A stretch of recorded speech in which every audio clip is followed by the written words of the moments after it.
Hey everyone, and welcome back to the channel. Before we dive into tonight's journey, take a quick moment. If you're enjoying the content, hit that like button and consider subscribing. It genuinely helps more than you know, and it ensures you won't miss the stories we explore here. Drop a comment and let me know where you're watching from and what time it is where you are. I always find it fascinating to see just how far across the globe this reaches, different countries, different time zones, all of us here together for the same story. Now, here's what I want you to do. Dim the lights. Get comfortable. Maybe turn on a fan if you have one. That soft background hum creates the perfect atmosphere. No distractions. Just you, me, and the story. Tonight, we're stepping back in time to explore something that has fascinated historians for centuries. A tale of power, mystery, and a face that refused to be forgotten. So settle in. Take a breath.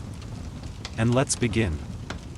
In the winter of 1912, a German excavation team working amidst the ruined streets of Amarna made a discovery that would forever change how the world viewed ancient Egypt. They weren't searching for beauty. They were searching for truth, sifting through the remnants of a forgotten city, brushing dust from broken fragments and half-finished works that had lain undisturbed for more than 3,000 years. Then they found her. She sat exactly where she had been left, as if waiting patiently for someone to finally notice. The bust of Nefertiti emerged from the debris with an almost unsettling presence. Her face was perfectly sculpted, high cheekbones sharp enough to cut through millennia, skin smoothed by the expert hands of an artist who understood that some things transcend their own time. The iconic blue crown rose from her head like she already knew she'd win the branding contest 3,000 years later. One eye was missing, which somehow made her more famous.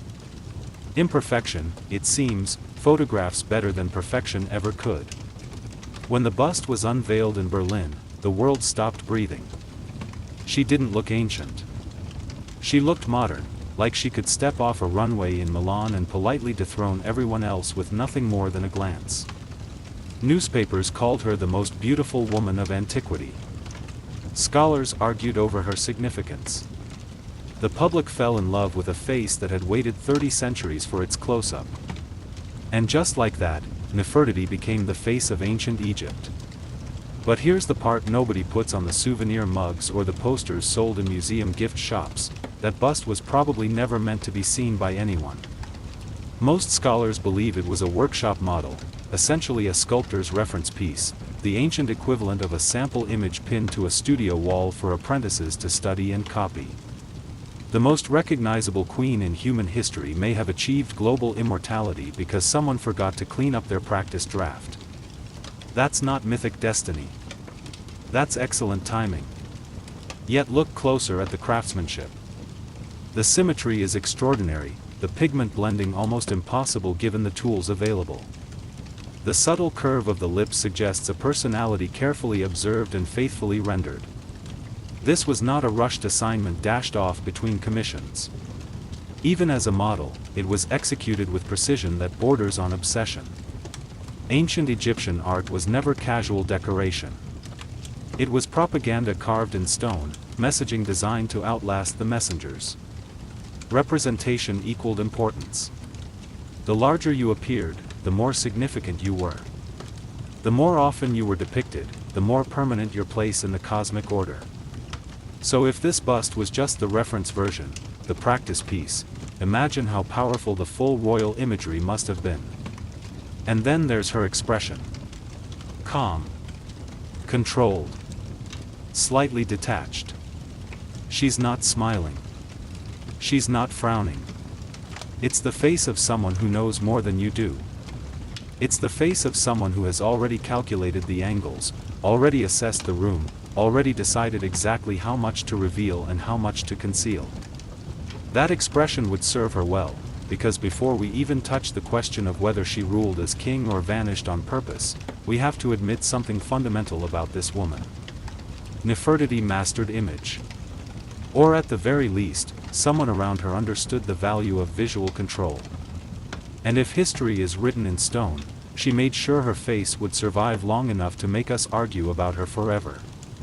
Not bad for a practice piece. Now that we've admired the cheekbones long enough, let's talk about power. Nefertiti was the great royal wife of Pharaoh Akhenaten. If that sounds like a standard royal marriage, the kind where a queen smiles prettily from behind her husband's throne and concerns herself primarily with hairstyles and jewelry, you're about to be disappointed. Akhenaten was not your average pharaoh. Most Egyptian rulers worked within a well-established system that had functioned successfully for centuries. Honor the gods. Keep the priests happy. Build temples. Win wars. Repeat.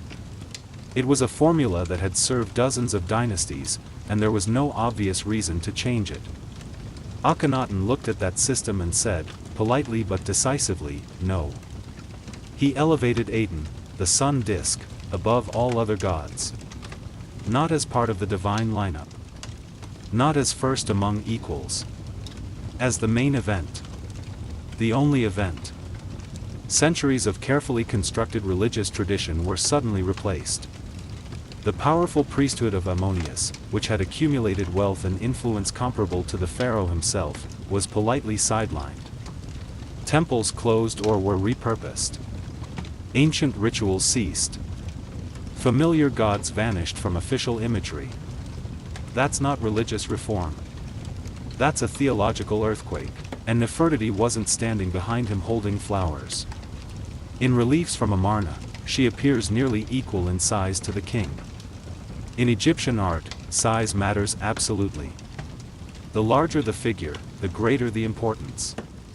She is not scaled down like a decorative spouse. She performs rituals alongside him. She makes offerings directly to Aten. In some scenes, she even smites enemies, a pose traditionally reserved exclusively for pharaohs. That raises an eyebrow. Queens were influential, yes. They advised their husbands, managed royal households, and occasionally influenced succession.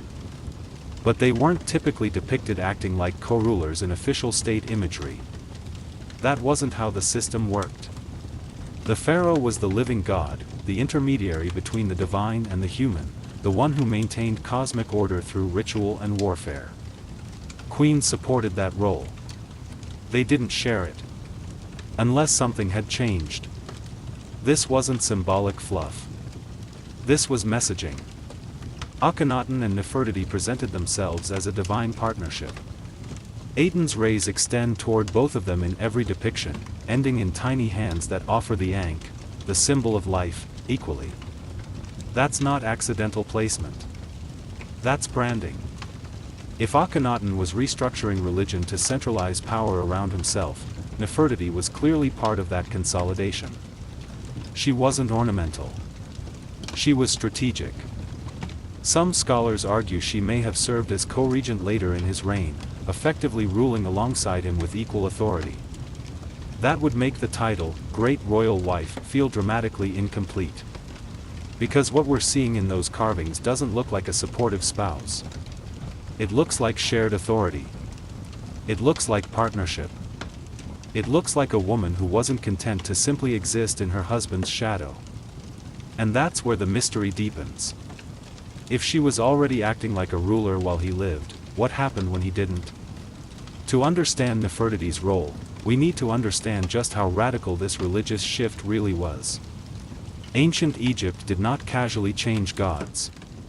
They collected them. Over centuries, they developed a sprawling pantheon that included everyone. Ammonius. Ra Osiris. Isis. Horus. Hathor. Divine departments for everything from fertility to the afterlife, each with its own priesthood, its own rituals, its own economic infrastructure. Temples were economic powerhouses. Priests controlled wealth, land, and influence in ways that rivaled the pharaoh himself. Religion wasn't just spiritual in ancient Egypt, it was political infrastructure of the most fundamental kind. The gods owned property. The gods received taxes. The gods employed thousands of workers, scribes, and administrators. To challenge the gods was to challenge an economic system that had operated successfully for millennia. Then Akhenaten stepped in and said, essentially, we're simplifying. Aten, represented as the physical sun disk, became the supreme deity. Not supreme among others, supreme period. Other gods were not necessarily declared non-existent, but they were pushed aside so forcefully they might as well have been. Their temples closed. Their names were removed from monuments. Their priests were dismissed or reassigned. When you erase a god's name in ancient Egypt, that's not symbolic. That's aggressive. And Nefertiti stood right beside him during this transition. Art from the Amarna period shows something that had never been seen before in Egyptian history. The royal family is depicted in intimate domestic scenes, kissing children, sitting together beneath Aten's rays, appearing almost human. The sun's beams end in tiny hands offering the Ankh, and those hands don't just reach Akhenaten. They reach Nefertiti too. This is subtle but powerful. It visually reinforces that divine favor flows through both of them. She is not just queen. She is part of the divine conduit. The gods, or God, in this new system, speak through her as much as through him. That's revolutionary imagery. Egyptian art was deeply formulaic for thousands of years. Proportions were standardized. Poses were ritualized. Scenes followed patterns that hadn't changed since the Old Kingdom. Suddenly, everything shifted. Bodies are elongated. Faces narrow. Scenes feel almost personal, almost tender, almost human in ways that earlier art never attempted. It's as if the entire visual language of Egypt shifted overnight, and Nefertiti adapted flawlessly. Or perhaps she helped design it. Because this wasn't random artistic experimentation, it was ideological messaging.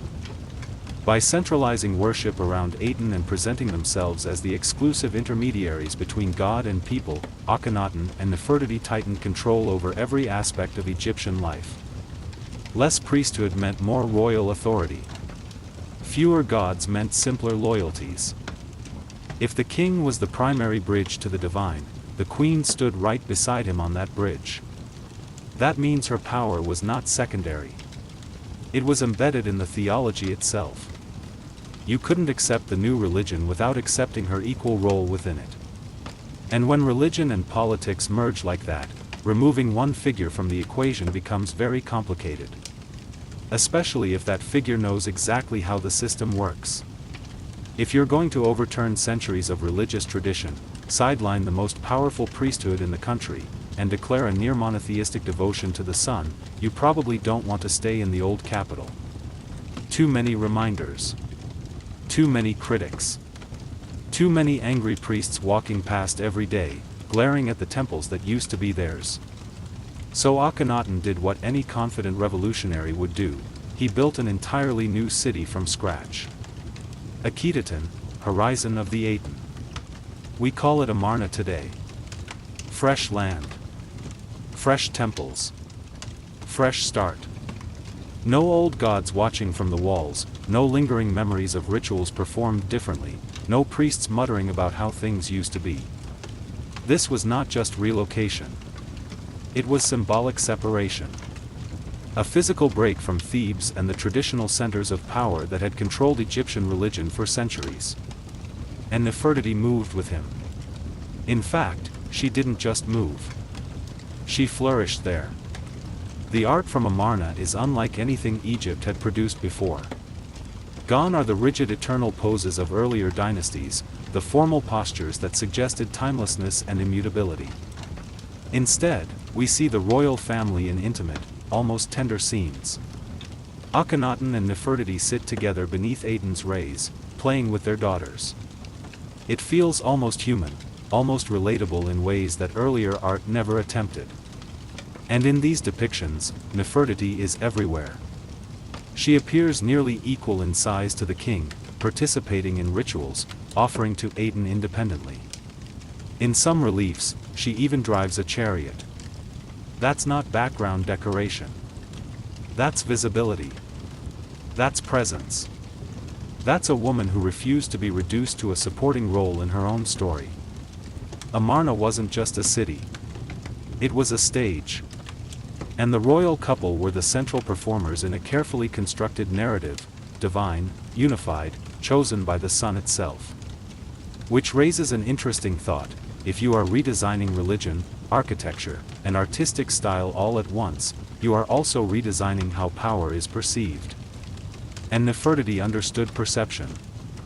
Her presence in Amarna art is not passive.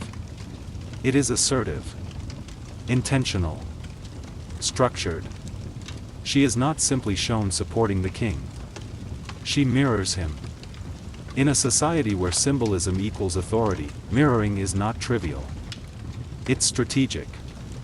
Amarna was supposed to represent a new order, Aten above all, and the royal family as divine intermediaries, with Nefertiti at the very center of that structure. The city was designed to reinforce this message every time someone walked its streets, entered its temples, or viewed its art. The message was consistent, pervasive, and impossible to miss. But revolutions are fragile. And when a new system depends heavily on image and unity, what happens when one half of that image disappears? That's when the illusion begins to crack. Chapter 5: The Queen Who Became King. By the time Amarna was in full swing, something subtle and slightly unsettling was happening in the art. Nefertiti wasn't just standing next to power anymore. She was starting to look like it. In several reliefs, she wears the blue crown, the war crown traditionally associated exclusively with royalty. She appears in poses that were once reserved strictly for pharaohs. In one striking image, she smites enemies. Arm raised. Posture firm. Body positioned exactly as kings had done for generations, gripping the hair of captives, preparing to deliver the decisive blow. That's not symbolism you hand out casually. In ancient Egypt, the act of smiting enemies wasn't just about military strength. It was a visual declaration of authority that stretched back to the earliest dynasties. It told the world, I rule. I protect Ma'at, the divine order. I am the one standing between chaos and civilization. Without me, the cosmos descends into disorder. And here was Nefertiti doing it confidently, without apology. Which naturally raises a question: was she being depicted as unusually powerful for a queen, or was she already functioning as something closer to co-ruler? Some scholars argue that in the later years of Akhenaten's reign, Nefertiti may have taken on the role of co-regent. This would mean she shared formal ruling authority, not just ceremonial presence, but actual decision-making power over the state. If true, that changes everything. Because once you share the throne, you don't simply step back into the background when your husband catches a cold. And then the names begin to shift. Around the later years of Akhenaten's rule, inscriptions mention a figure named Enkhepurur Nefertiti. Sound familiar? Nefertiti's full name included Nefertiti. Coincidence? Maybe. Or maybe this was a transition. Egyptian pharaohs adopted throne names upon ascending to full kingship. The name you were born with wasn't the name you ruled under. If Nefertiti became co-regent or even sole ruler after Akhenaten's decline, she would have needed a royal name aligned with tradition. She would have needed to fit herself into the institutional framework of kingship. And if she did take on such a role, she would also need to adjust how she was presented visually. Less queen. More king. That might explain why some depictions show a shift, a more masculine portrayal, a more formal presence, regalia that blurs the line between genders. Ancient Egypt had precedent for this. Hatshepsut, centuries earlier, adopted male regalia when she ruled as pharaoh. She wore the false beard. She appeared in masculine form in official imagery. Not because she was hiding her identity or pretending to be something she wasn't, but because the office of king came with visual expectations that she had to meet. It wasn't deception. It was protocol. Which brings us back to the central question: did Nefertiti fool the world? Or did she simply understand that in order to rule, sometimes you must change the mask you wear? Because in Egypt, power wasn't just inherited. It was performed. And she may have been very good at performing it, after years of visibility, authority, and near-equal representation beside the king, Nefertiti disappears. Not gradually. Not ceremonially. Just gone. Around year 12 of Akhenaten's reign, her presence in the historical record drops off dramatically. Reliefs stop mentioning her. Inscriptions shift. The once constant royal pairing begins to fragment. For someone so visually dominant, the silence is deafening. In ancient Egypt, royal events were documented carefully.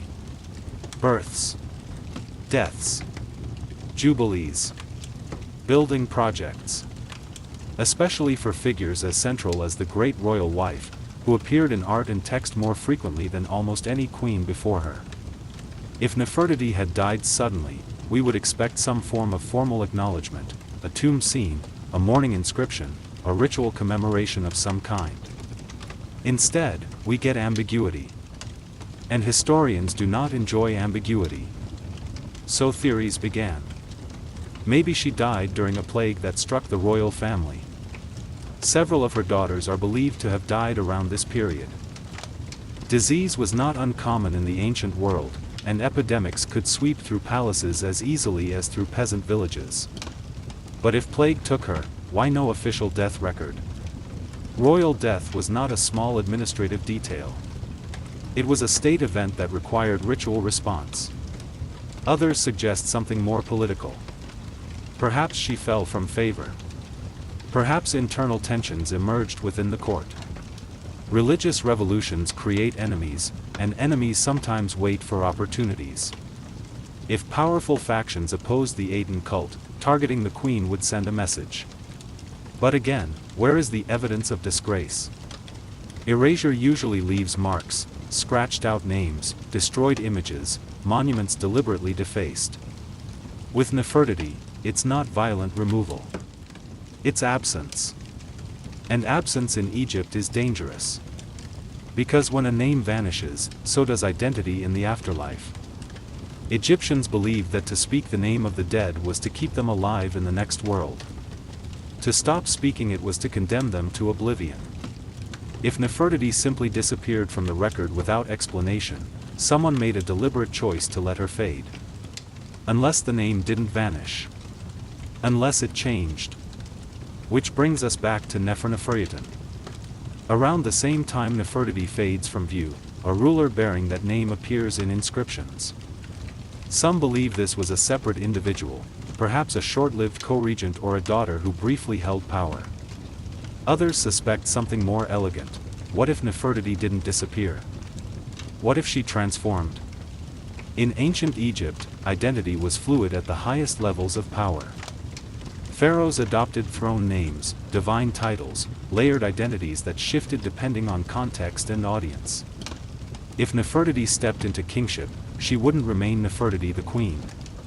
She would become something else, someone else, with a new name for a new role. And that might explain why we cannot find her. Not because she vanished, but because we've been looking under the wrong name. If that's true, then the illusion wasn't her disappearance. It was our assumption that she ever truly left. Let's follow the name Nefertiti. It appears in inscriptions after Nefertiti fades from view, sometimes paired with epithets that translate roughly to effective for her husband or beloved of Akhenaten. Notice the word her. That's important, because Egyptian names were not casual labels, they were layered statements of identity, legitimacy, and relationship to the divine. If Nefertiti carried feminine grammatical markers in certain inscriptions, that narrows the field considerably. It suggests a female ruler. And in that period, there aren't many candidates. This is where the debate intensifies. Some scholars argue Nefertiti was Nefertiti ruling as co-regent or even briefly as sole pharaoh after Akhenaten's decline. Others propose she was one of their daughters, Meritaten or Akhenaten, who took on a throne name that echoed her mother's. Still others introduce another shadowy figure, Smenkhare. Smenkhare appears briefly toward the end of Akhenaten's reign, possibly as co-regent. The problem is that Smenkhare's identity is frustratingly unclear. Some think he was a male relative, perhaps a brother or son. Others suggest he may have been Nefertiti under a different royal persona entirely. And here's where things get deliciously complicated. When women ruled as pharaoh in Egypt, they often adopted masculine imagery and titles. Not because they were disguising themselves in some theatrical sense, but because kingship itself was linguistically and ritually male. The office of king came with expectations that were coded masculine: titles, regalia, iconography. To rule, you had to fit the mold. Hatshepsut did it centuries earlier. She wore the false beard. She appeared in male regalia in official imagery. Not deception, institutional compliance. The institution of kingship required certain visual markers, and if you wanted to be king, you had to present yourself accordingly. If Nefertiti became Nefertiti or even Smenkhare, she would have needed to navigate that same framework. Which means any shift in iconography might not signal replacement. It might signal adaptation. The deeper historians dig, the murkier it becomes. Inscriptions are damaged. Cartouches are incomplete. Names overlap. Titles blur. It's like trying to assemble a political thriller from half-burned documents while someone keeps rearranging the pages. But here's the key tension: if Nefertiti truly ruled, even briefly, then her disappearance wasn't disappearance at all. It was transformation. And transformation in ancient Egypt required something critical: control of narrative. Because if you are rewriting religion, founding a new capital, and possibly stepping into kingship, you must also manage how history records you. And maybe she did. Maybe too well. Because 3,000 years later, we're still arguing about whether she left the stage or simply changed costumes, whether Nefertiti ruled as Nefertiti or not. One thing is certain: the revolution did not last. After Akhenaten's death, the carefully constructed world of Amarna began to unravel with impressive speed. Temples to Aten fell out of favor. Priests of the old gods quietly reclaimed their influence. The capital city was abandoned, left to the sand and the wind. Statues were defaced. Names were erased. Egypt had tried something radical, and Egypt decided it preferred the classics. Enter Akhenaten, later known as Tutankhamun. The boy king ascended the throne young, and almost immediately his name changed from honoring Aten to honoring Ammonius. That is not subtle. That is a theological U-turn executed with the precision of a government that understood exactly what it was doing. Under Tutankhamun, traditional religion was restored. The old gods were welcomed back like they'd just been on vacation rather than aggressively sidelined. And this is where things get uncomfortable for Nefertiti. If she had been deeply tied to Aten's revolution, as queen, co-regent, or even king, then the restoration of the old order would not favor her legacy. History in ancient Egypt was not neutral. It was curated. Later rulers decided what would be remembered and what would be erased, and their decisions were always political. Akhenaten's name was later chiseled out of monuments. His reign was treated as an aberration, an unfortunate detour from proper religious practice. Amarna was dismantled, its stones reused in other buildings, its temples reduced to foundations. His religious experiment was reframed as heresy, something to be forgotten rather than studied. If Nefertiti ruled in that unstable transition period, her memory could have been politically inconvenient. Not hated necessarily. Not cursed. Just inconvenient. And when something is inconvenient in a system built on stone inscriptions, you don't debate it. You erase it. That might explain the strange silence. No triumphant end. No preserved tomb inscription declaring her divine ascent. No mummy identified with certainty. Instead, we get fractured references, partial names, ambiguous cartouches that could mean anything or nothing. The dream of Aten, the shining sun over a newly built city, collapsed quickly, and anyone too closely associated with that dream risked being absorbed into its failure.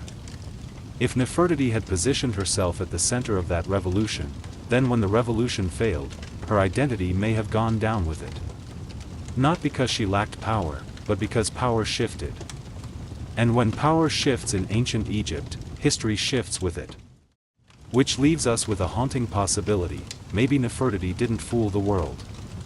Maybe the world that followed her simply chose not to remember her clearly. Let's bring in the golden boy, Tutankhamun, the most famous pharaoh in the world. Not because of anything he accomplished during his brief life, but because his tomb was discovered mostly intact. Gold mask. Glittering treasures. International headlines that have never really stopped. But here's the inconvenient detail that rarely makes it into the museum exhibits: Tutankhamun's family tree is complicated. DNA studies suggest he was the son of Akhenaten. His mother, however, appears to have been one of Akhenaten's sisters, not Nefertiti. That raises a few eyebrows. If Nefertiti was not his biological mother, what was her role during his rise to power? Stepmother? Political guardian? Rival? And if she did briefly rule under another name before Tutankhamun took the throne, that makes the timeline even more delicate. Here's what we know: after Akhenaten's death, Egypt entered a short and unstable transition period. There may have been co-regencies. There may have been overlapping rulers. Names appear and disappear frustratingly quickly, leaving gaps that scholars have been trying to fill for generations. Then suddenly Tutankhaten becomes Tutankhamun. Religion restored. Capital moved back. Old gods reinstated. This suggests that whoever held power between Akhenaten and Tutankhamun did not maintain control for long. If Nefertiti ruled during that in-between period, she would have been standing at the edge of a collapsing ideological structure. Her carefully constructed identity, her religious authority, her political position, all of it would have been vulnerable to the winds of change. If she opposed the restoration of the old gods, or even simply symbolized the Aten revolution in popular memory, she would not fit neatly into the new narrative. That creates a delicate political problem. How do you legitimize a young king restoring tradition if the previous ruler represented radical change? You minimize the transition. You simplify the story. You smooth over the rough edges until the timeline appears clean and logical. And sometimes, you leave certain names out of the summary entirely. Tutankhamun's reign focused on stability, repairing temples, reassuring the priesthood, calming a shaken religious system. That kind of reset does not benefit from highlighting a powerful queen who may have briefly ruled under a controversial theology. So whether she died, ruled, or negotiated quietly behind palace walls, by the time Tutankhamun's golden mask was buried beneath the Valley of the Kings, Nefertiti's story was already fading. Not erased completely. Just blurred. And sometimes blurring is more effective than destruction. Because destruction leaves scars that future generations can read and interpret. Blurring leaves mystery. And mystery, as it turns out, lasts much longer than certainty. Here's where the mystery shifts from politics to archaeology. We still have not definitively found Nefertiti's tomb. Let that sink in for a moment. One of the most visible women in ancient Egyptian art. Possibly a co-regent. Possibly a pharaoh. The central figure in a religious revolution that changed the course of Egyptian history. And we do not know where she is buried. For ancient Egypt, that's strange. Royal burials were monumental undertakings, carefully planned, elaborately decorated, documented in ways that were meant to last forever. Even when later rulers tried to erase predecessors from the historical record, tombs usually left traces. Inscriptions survived. Fragments remained. Something. But Nefertiti? Nothing confirmed. That silence has launched decades of speculation. Some researchers suggest she may have been buried in Amarna, the revolutionary capital where she spent her most powerful years. If she died during the Aten period, it would make sense to inter her in the city that represented everything she and Akhenaten had built. Excavations at Amarna have uncovered royal tombs, though none definitively identified as hers.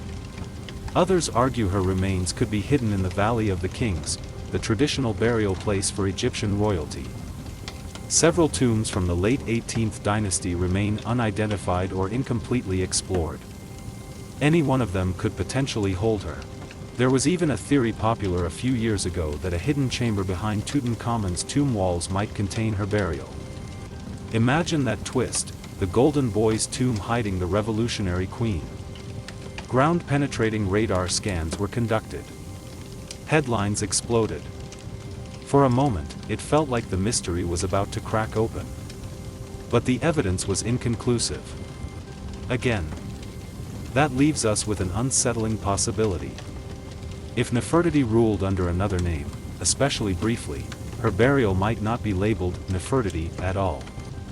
It could be inscribed under Nefertiti or another throne name entirely. We could be looking at her tomb right now, reading her inscriptions, and simply not recognizing her because we're expecting a different name. And if her political legacy became inconvenient during the restoration of traditional religion, her tomb could have been repurposed, damaged, or quietly obscured. Ancient Egyptian history is full of reused monuments, erased cartouches, overwritten names. Stone was permanent. Names were not. There's also a more dramatic possibility. What if her burial was never completed properly? If political transition happened rapidly, ritual continuity might have been disrupted. A queen who should have received full funerary honors might have been hastily interred, or not interred at all. Or perhaps her tomb exists undiscovered somewhere beneath desert sands, waiting for the right excavation team to stumble upon it. For a queen whose face became one of the most recognized in the world, it's almost poetic. We know her features. We debate her power. We argue over her identity. But we do not know where she rests. And that absence keeps the mystery alive. Because as long as her tomb remains hidden, the final chapter of Nefertiti's story remains unwritten. If Nefertiti did transition into another identity, whether as Nefertiti, Smenkhare, or something still debated, then we're not just dealing with a disappearance. We're dealing with reinvention. And ancient Egypt was surprisingly good at that. Pharaohs didn't just have one name. They had several: birth names, throne names, Horus names, golden Horus names, divine epithets that shifted depending on context. Each name represented a different aspect of royal identity. Each served a different purpose in the complex machinery of kingship. A single ruler could be referred to by multiple names in multiple inscriptions, and later readers might not immediately connect them. It wasn't deception, it was the nature of Egyptian royal titulary. Identity was layered, complex, and context-dependent. So if Nefertiti stepped into kingship, she wouldn't announce it like a modern press release. She wouldn't call a press conference or issue a statement. She would alter her titles, adjust her imagery, adopt the correct regalia for her new role. She would gradually transform from queen to king in the way the system allowed. Because kingship wasn't personal. It was institutional. And institutions demand uniformity. If you were going to rule Egypt, you needed to fit the mold of pharaoh. That meant specific iconography, specific rituals, specific language. If that required adjusting how you were portrayed, if it meant appearing more masculine in official imagery, or adopting throne names that emphasized different aspects of your identity, so be it. Hatshepsut had done it before. She ruled as pharaoh centuries earlier and adopted male regalia, including the ceremonial beard. Not because she was hiding her identity or pretending to be male, but because the office of king came with visual expectations that she had to meet. The institution didn't bend for individuals. Individuals bent for the institution. It wasn't deception. It was compliance with tradition. So if Nefertiti assumed power under a different name, any shift in appearance might not signal replacement. It might signal transformation. And here's where the "fooled the world" idea becomes interesting. We tend to look for clear lines in history, clear successions, clear deaths, clear rulers. But ancient politics was often layered. Co-regencies overlapped. Names evolved. Titles shifted. The neat timelines we construct in textbooks rarely reflect the messy reality of how power actually transferred. If Nefertiti ruled briefly under another identity, she may have successfully navigated a system designed to limit female authority, not by confronting it directly, but by adapting within it. That's a different kind of power. Subtle. Strategic. Less dramatic. More effective. And if she did this during a period of religious instability and political tension, then her ability to maintain control, even briefly, would have required careful image management. Which brings us back to that face. Calm. Controlled. Almost unreadable. If she mastered visual identity in life, it would not be surprising if she mastered it in death. Maybe she didn't fool the world. Maybe she simply understood it well enough to survive inside it. At least for a while. And survival in ancient Egypt was often the most difficult victory of all. If Nefertiti did hold real power, whether openly or under a throne name, then her fading from history may not be accidental. It may be strategic. Ancient Egypt did not treat history like a neutral archive. It treated history like a curated exhibition. When rulers fell out of favor, their names were chiseled out of monuments. Their statues were smashed. Their contributions were reassigned to more acceptable predecessors or successors. Erasure was not emotional, it was administrative. Akhenaten is the clearest example. After his death, later rulers dismantled his religious revolution systematically. His name was omitted from official king lists. His monuments were dismantled and reused as building material for other projects. Imagine rewriting history by recycling it, grinding down the stones that bore one story to build the foundations for another. If Nefertiti was deeply intertwined with that revolution, then preserving her memory would preserve the revolution itself. And that was inconvenient. When Tutankhamun restored traditional religion, stability required a clean narrative. Egypt had briefly experimented with Aten worship, but now the old gods were back. Order was restored. Balance had returned. The experiment was over, and everyone could move on. Highlighting a powerful queen who may have ruled during that unstable transition would complicate the message. It would raise questions. It would suggest that the transition wasn't as clean as the new regime wanted everyone to believe. So what do? You minimize. You simplify. You let ambiguity do the work. Instead of publicly condemning her, which would draw attention to exactly what you want people to forget, you allow her identity to blur. Cartouches are damaged. Names are partially preserved. Titles become fragmented. Not enough to destroy her completely. Just enough to make certainty impossible. And uncertainty is powerful. Because without clear evidence, historians debate instead of conclude. The story never resolves. The question never closes. It's subtle but effective.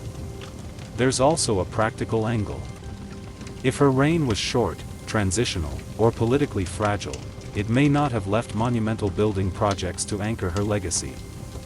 No massive temple complex bearing her name. No colossal statues with her features. No inscriptions recording her jubilees or military victories. Without monuments, memory weakens. Ancient Egypt remembered through stone. If stone did not fully record you, you faded. It wasn't personal. It was simply how the system worked. The resources required to maintain a name forever were enormous, and they were only invested in rulers who fit the narrative that later generations wanted to tell. Which leaves us with an uncomfortable thought. Perhaps Nefertiti did not vanish through mystery or tragedy. Perhaps she was gently edited out of the narrative because her story no longer fit the restored order. And if that's true, then the greatest illusion was not hers. It was the illusion that history is objective. Because history, especially in ancient Egypt, belonged to whoever held the chisel last. Let's be honest, if Nefertiti did not have that bust, we might not be having this conversation. Her face became the gateway drug to her story. When the bust was unveiled in Berlin, it wasn't just archaeologists who were impressed. The public was captivated. Newspapers called her the most beautiful woman of antiquity. She became a cultural icon almost immediately. And that might be the most ironic part of all. Because beauty is distracting. It draws attention away from substance. We focus on the symmetry, the elegance, the aesthetics. We turn her into a symbol of timeless attractiveness, a pin-up girl from the distant past. Meanwhile, her political influence, her possible co-regency, her involvement in a radical religious overhaul, those become footnotes beneath cheekbones. It's almost unfair. If a male ruler had engineered a theological revolution and possibly seized kingship during a volatile transition, we would frame him as cunning, strategic, ambitious. We would analyze his political maneuvers. We would debate his legacy. We would take him seriously as a historical actor. With Nefertiti, the narrative often begins with her appearance. She becomes the beautiful queen first, the revolutionary second. And that framing shapes perception. It softens her. It makes her safe. It turns a potentially threatening figure, a woman who may have claimed male authority in a deeply patriarchal society, into something more palatable. But the evidence from Amarna suggests she was anything but passive. She appears in authoritative poses. She participates in state rituals. She mirrors the king in scale and posture. That's not ornamental power. That's functional influence. That's a woman who understood that visibility equals authority, and who made sure she was seen. Yet modern memory reduces her to aesthetic perfection, which unintentionally may mirror what happened in antiquity. If later rulers wanted to neutralize her political legacy without fully attacking it, without drawing attention to exactly what they wanted people to forget, allowing her to drift into symbolism would work perfectly. She becomes an image, an icon, a face. And once someone is reduced to image, their agency becomes negotiable. It's possible Nefertiti didn't fool the world through deception. It's possible the world fooled itself. We saw the face and assumed we understood the person. We admired the art and overlooked the strategy. We turned a political operator into a decoration. And that may be the most enduring illusion of all. Because when we think of Nefertiti, we don't first imagine a political operator navigating one of Egypt's most unstable periods.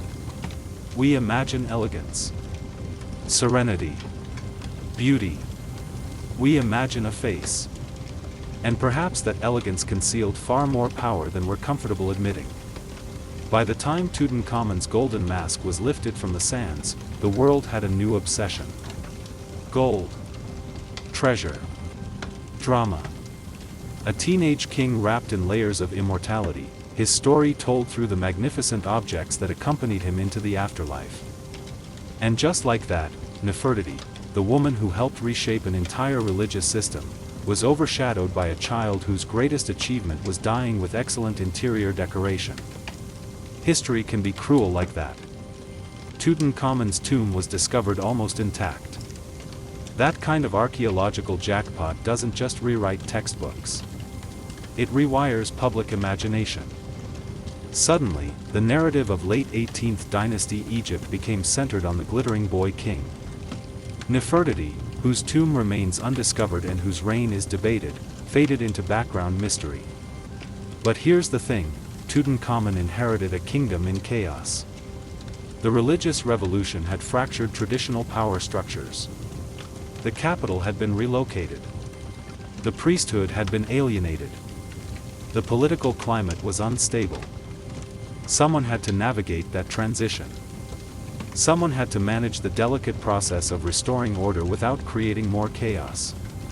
If Nefertiti lived into that transitional period, whether as co-regent, rival, advisor, or even briefly as king, she would have been operating in one of the most delicate moments in Egyptian history. And delicate moments rarely produce monuments. They produce survival strategies. Tutankhamun's reign restored balance by re-embracing traditional gods. That was politically brilliant. It stabilized the priesthood. It calmed the populace. It repaired diplomatic relationships that had frayed during the Amarna years. But restoring order also required simplifying the story. The Aten experiment became a footnote. Akhenaten's radicalism was softened in retrospect. The transition period was blurred. And Nefertiti's potential authority during that blur became harder to trace. Not because she lacked significance, but because significance that complicates stability tends to be smoothed over. So the boy king became the headline. The golden mask became the symbol. And Nefertiti, the woman who may have co-authored the revolution and possibly navigated its collapse, became a question mark. History often rewards spectacle over subtlety. Tutankhamun had spectacle. Nefertiti had subtlety. And subtle power leaves fewer shiny artifacts for museum displays. But perhaps that's fitting. Because if she truly mastered image, narrative, and reinvention, then fading into ambiguity might not be a failure. It might be the final, most elegant move of all. After everything, the revolution, the co-regency debates, the name changes, the vanishing act, the missing tomb, we're left with the original question. Did Nefertiti fool the world? Maybe. But not in the way you think. There's no evidence she staged an elaborate deception or orchestrated some grand theatrical disguise. Ancient Egypt was not a palace soap opera, at least not entirely. The evidence suggests something more subtle, more complex, more human.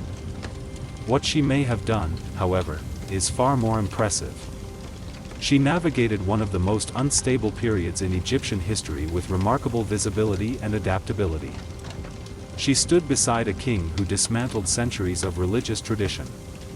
She appeared in roles traditionally reserved for male rulers. She possibly stepped into kingship during a fragile transition. And when the system shifted again, her identity dissolved into ambiguity rather than outright condemnation. That's not accidental incompetence. That's political survival. If she ruled briefly under another name, she understood that authority required transformation. If she faded deliberately during the restoration of traditional religion, she understood that sometimes the smartest move is retreat. If later rulers softened or blurred her memory, that suggests she mattered enough to manage carefully. The irony is this: we remember her because of a face, but that face may be the least important thing about her. The bust gave her immortality. Her political maneuvering gave her mystery. And mystery is powerful because certainty closes conversations. Ambiguity keeps them alive for 3,000 years. Maybe she didn't fool the world. Maybe she allowed the world to see exactly what it wanted: beauty, elegance, serenity, while operating within the very real, very sharp edges of ancient power politics. Or maybe history simply fractured around her, leaving us with pieces that refuse to assemble cleanly. Either way, here we are. Still debating. Still searching for her tomb. Still wondering whether she ruled, vanished, or transformed. Still arguing about a woman who has been dead for 33 centuries. And perhaps that's the true legacy of Nefertiti. Not a final answer, but a question that refuses to disappear. The caravan wakes before the sun does. There is no gentle alarm clock here, only the low, irritated groan of camels and the quiet curses of men who slept on sand that still remembers yesterday's heat and last night's cold. The sky is a deep blue bruise, stars fading one by one as if retreating from responsibility. You sit up, brush dust from your cloak, and immediately taste grit between your teeth. Welcome to another glorious day on the Silk Road. Around you, movement begins in layers. A handler checks the camel's padded saddles, tightening leather straps with practiced hands that have performed this same motion thousands of times across thousands of miles. Each animal kneels reluctantly as bundles are hoisted onto its back, bolts of silk wrapped in waxed cloth to protect them from sand, sacks of pepper and cinnamon worth more than some villages, delicate Persian glass cushioned in straw, and small locked chests containing jade carved so finely it looks like frozen water. Nothing here is random. Weight is balanced with obsessive care. Too much on one side and the camel will lurch for miles like a drunk nobleman at a feast, shifting its load with every step until something breaks. Too little and you waste precious space that could carry profit. Every knot matters.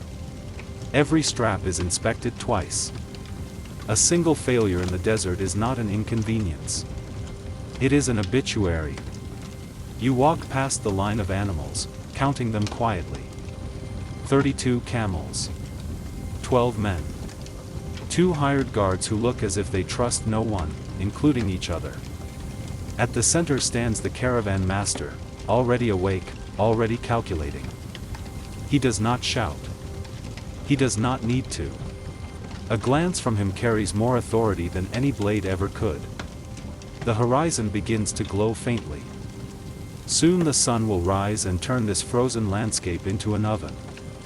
Travel must begin now, while the air is still merciful. Water skins are checked one final time. Turbans are adjusted.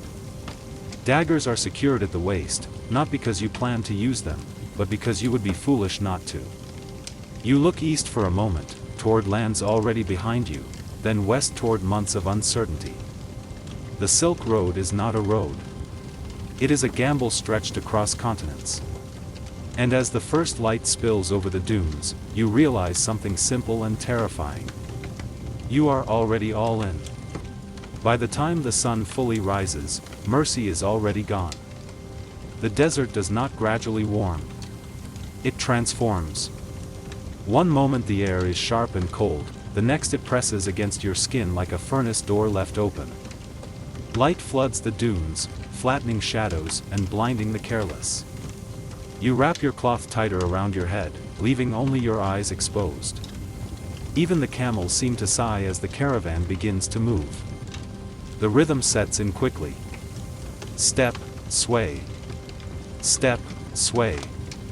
32 camels walk in a loose line, their padded feet sinking softly into the sand. Bells tied to a few harnesses ring faintly, not for decoration, but to keep the line together when visibility drops. The sound becomes hypnotic, a metallic heartbeat against the silence of the desert. You walk beside the third camel, close enough to monitor its load. Silk must not shift. Glass must not crack. Pepper must remain dry. Every item on these animals has traveled thousands of miles already, passing through hands that spoke different languages and prayed to different gods. Now they are in your care, and the desert has no sympathy for carelessness. Conversation is sparse. Talking wastes moisture. Instead, you observe, the horizon never seems closer. Dunes rise and fall like frozen waves, each one promising a view that never arrives. Occasionally you spot what looks like water shimmering in the distance, a lake, a line of trees, relief. But it is always a mirage. The older traders do not even look up anymore. Hope is expensive out here. Around midday, the heat becomes personal. It presses into your skull. Sweat evaporates before it can cool you. Your tongue sticks slightly to the roof of your mouth. Water is rationed carefully, a small sip, not enough to satisfy, only enough to continue. One of the younger men stumbles. The caravan does not stop immediately. Stopping costs time, and time costs water. Eventually the master raises his hand. A brief pause. The man is helped up, his pride bruised more than his body. He nods silently. No one mocks him. Tomorrow it could be you. The desert is not loud, but it is relentless. And as the caravan keeps moving, you understand something else. Out here, survival is not dramatic. It is repetitive. It is patient. It is earned one step at a time. By late afternoon, the silence begins to change. Not in sound, in feeling. The desert still stretches endlessly, dunes rising and collapsing into one another like sleeping giants. The wind still moves in low sighs across the sand. The camels still sway in that steady, almost arrogant rhythm. But beneath the surface, tension tightens like a drawn bowstring. You notice the guards first. They begin walking slightly farther from the main line, scanning ridges and distant rock outcroppings with eyes narrowed against the glare. One keeps his hand resting casually near the hilt of his curved blade, casually, but not lazily. The other narrows his eyes at every shifting shadow, every dark speck on the horizon that might be a rock or might be something else entirely. Bandits prefer patience. They wait for fatigue. They wait for complacency. They wait until the guards have looked at the same empty horizon for so many days that they stop really seeing it. The Silk Road does not just carry silk. It carries rumor. 2 nights ago at the last oasis, another caravan arrived half its original size. Ambushed near a dry ravine, survivors spoke of riders appearing at dusk, faces wrapped, horses lean and fast. They did not kill everyone. That would be inefficient. They took the most valuable goods and left the rest to crawl toward the next water source with whatever dignity remained. You try not to imagine it. Instead, you focus on small details. The way the sand crunches faintly under leather sandals. The way the sun begins its slow descent, turning the sky from white-hot glare to muted gold. The way heat gives way slightly to something almost breathable. The caravan master calls for a brief halt atop a low ridge. From here you can see miles in every direction, empty, beautiful, deceptive. He speaks quietly, but everyone listens. No fires tonight until walls surround us. No loud talk after dusk. Weapons within reach at all times. He does not dramatize the threat. He simply acknowledges it. Fear is useful, but panic is fatal. As the march resumes, your senses sharpen. Every dark speck on the horizon could be a rock. Or it could be men watching, calculating the weight of your cargo against the effort of taking it. The bells on the camels continue their soft ringing, peaceful, almost innocent. But as the sun dips lower and long shadows stretch across the sand, you realize something unsettling. Out here, danger does not announce itself. It studies you first. Just as the sun begins to sink into a haze of copper and dust, you see it. At first it looks like a mirage again, a low rectangle interrupting the horizon. But this time it does not shimmer. It grows larger. Walls. Solid, square, unapologetic. A caravanserai. Relief spreads quietly through the line. No cheers. No foolish displays of emotion.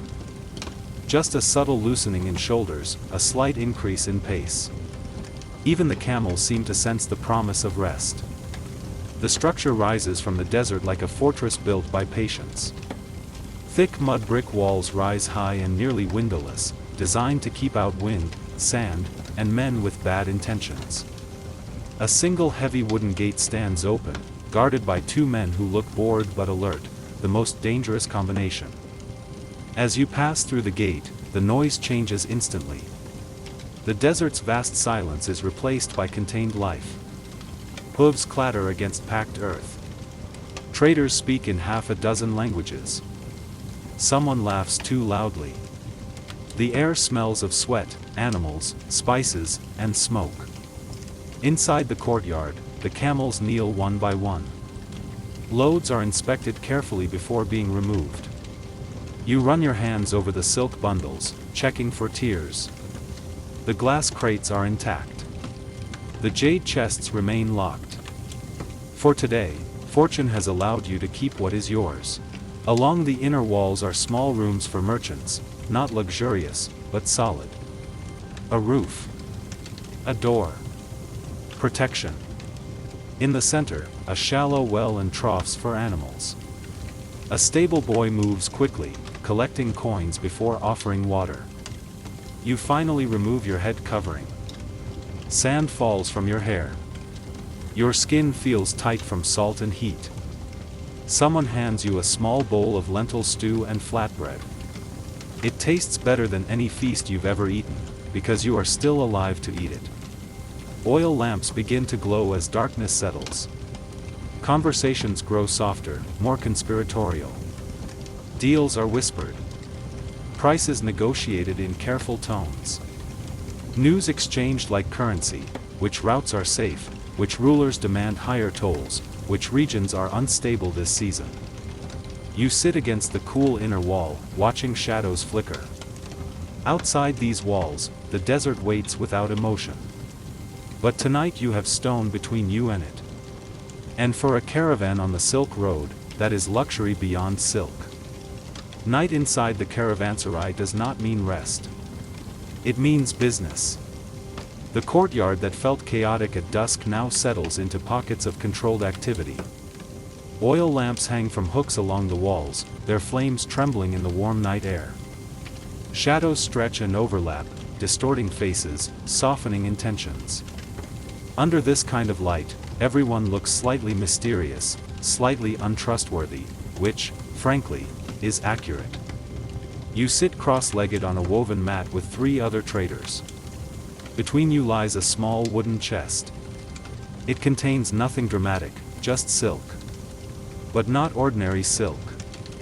This bolt is dyed a deep, almost impossible shade of blue, achieved with pigments that require time, skill, and access to resources most men will never see.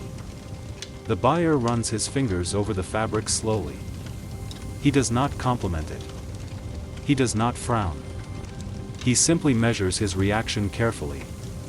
The performance has begun. You name a price. He exhales softly as if you have insulted his ancestors. He counters with a number that would be amusing if it were not meant to be serious. Back and forth you go, voices low, expressions controlled. The goal is not to win dramatically. The goal is to leave both parties believing they have been clever. Around you, similar scenes unfold. A Persian trader offers glass bowls so thin they almost sing when tapped lightly. A man from farther west unwraps small bricks of fragrant resin used in temples and wealthy homes. Another displays spices in tiny piles, their scent cutting through the stable smell of animals. Whispers carry information beyond goods. Rumors of rising taxes in one city. Bandits spotted along a northern pass. A new governor who favors certain merchants over others. On the Silk Road, knowledge travels faster than camels. You keep one ear open to everything.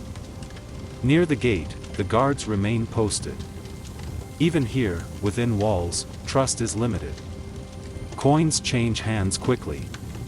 Goods are never left unattended. A man who smiles too easily is watched twice as carefully. Eventually, hands are shaken. The blue silk changes ownership. Silver coins slide into your pouch with a weight that feels reassuring. But you know better than to relax. Tonight you made a profit. Tomorrow you will carry that profit back into a desert that does not care how clever you were under lamplight. After the deals are struck and the coins counted, the caravan's focus shifts again. Business fades. Humanity remains. You sit near a low fire in the center of the courtyard, its flames carefully contained in a shallow pit.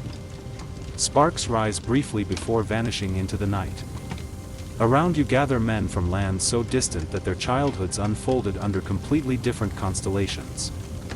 A trader from the east begins to speak first.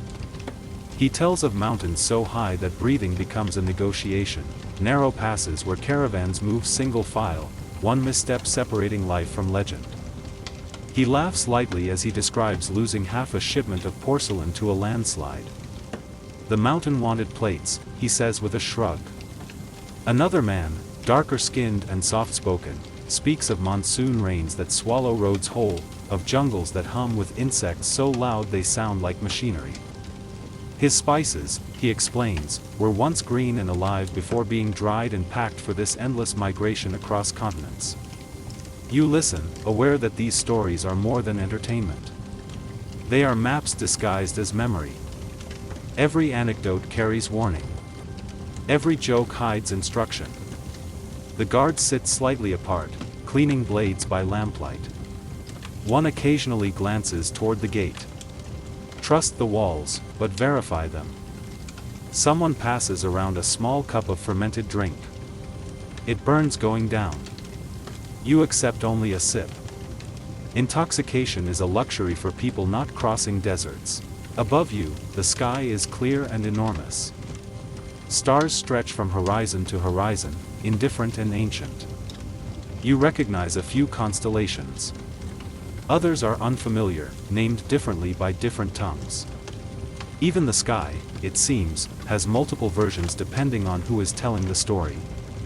Laughter breaks out suddenly from one corner of the courtyard. A man imitates the exaggerated bargaining style of a rival merchant, complete with dramatic sighs and wounded pride.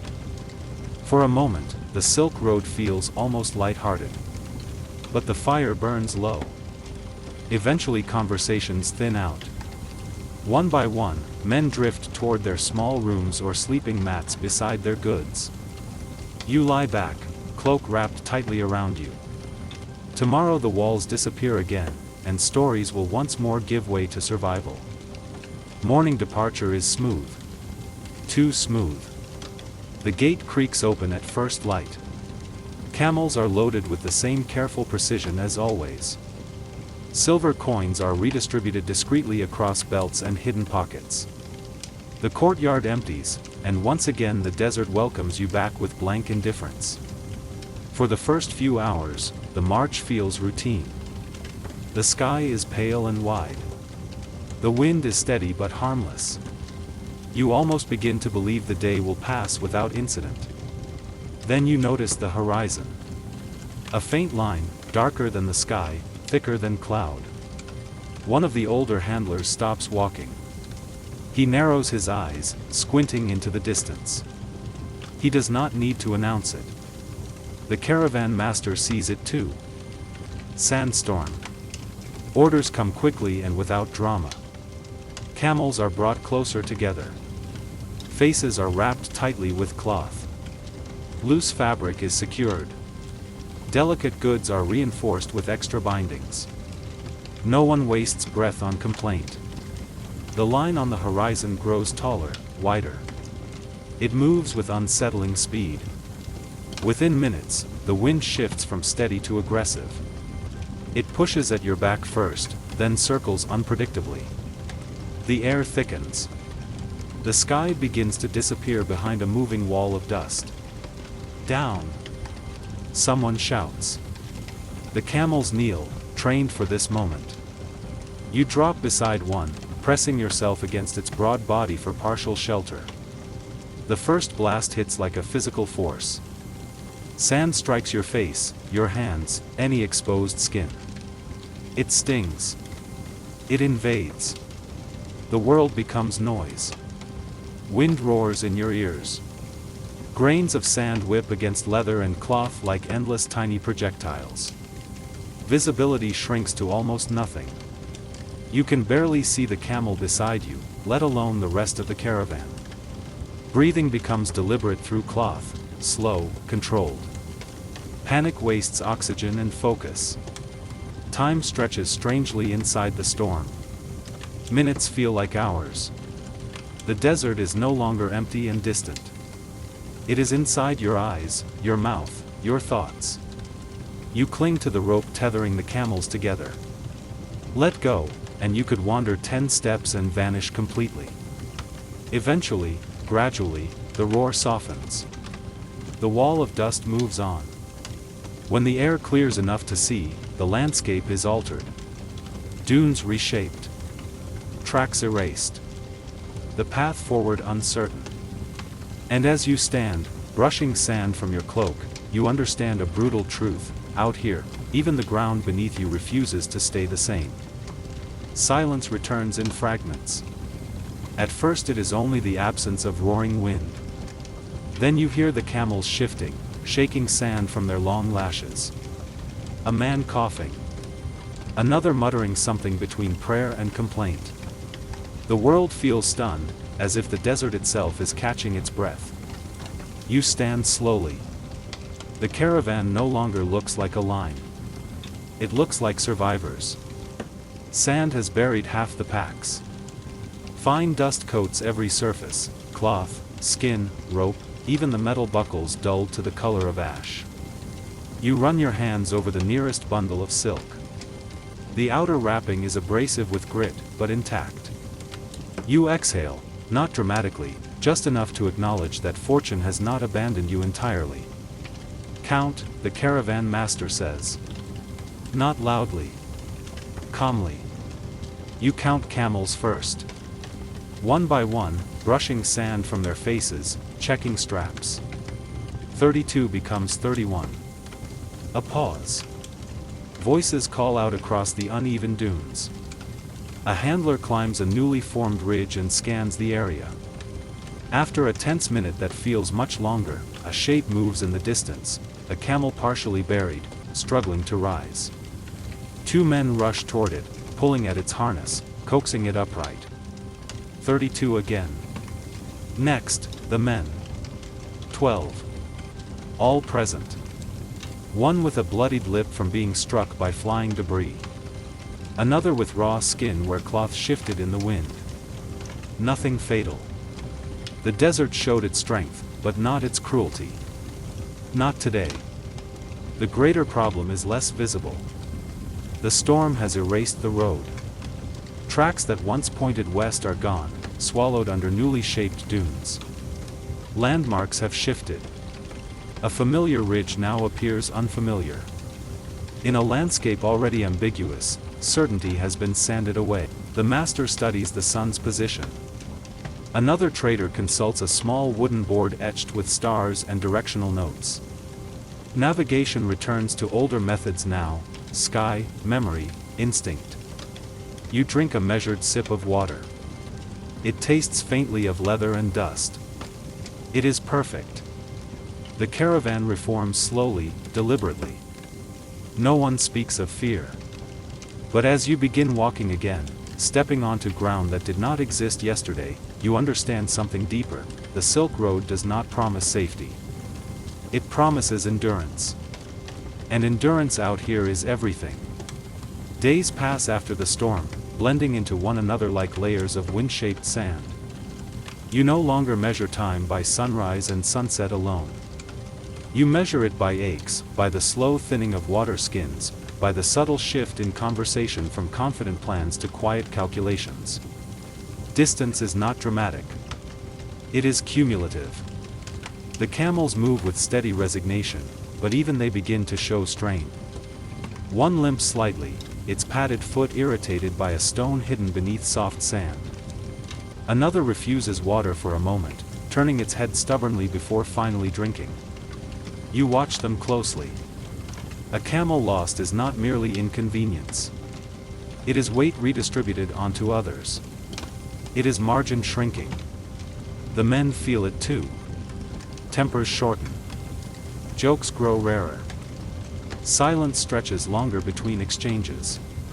You notice how often hands drift toward belts where coins are hidden, as if checking to ensure the entire journey still has purpose. Wealth means nothing if you do not survive to spend it. At midday, the heat returns with ruthless familiarity.